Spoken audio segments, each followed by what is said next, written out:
લીંબાદ police સ્ટેશનમાં દાખલ થઈ રાત્રિ ઘરફોડ ચોરીનો ગણતરીમાં શોધી કાઢી આરોપીઓને ચોરીમાં ગયેલ મુદ્દામાલ સાથે પકડી પાડતી ગોળાદરા પોલીસ.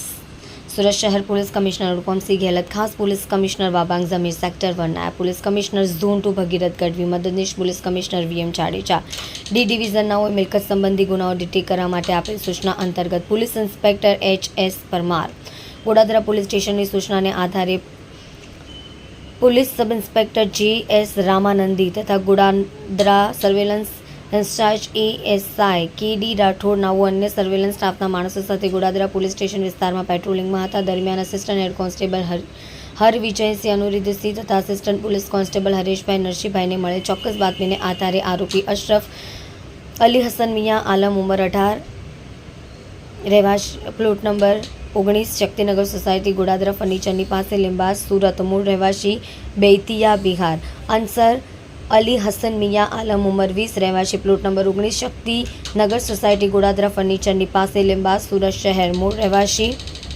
નૌતન બેતિયા બિહાર નાઓને લીંબાદ પોલીસ સ્ટેશનના રાત્રિ ઘરફોડમાં ચોરી ગયેલ 6 મોબાઈલ ફોન કિંમત ₹39,000 સાથે પકડી પાડી કાયદેસરની કાર્યવાહી કરી પ્રશંસનીય કામગીરી કરી છે.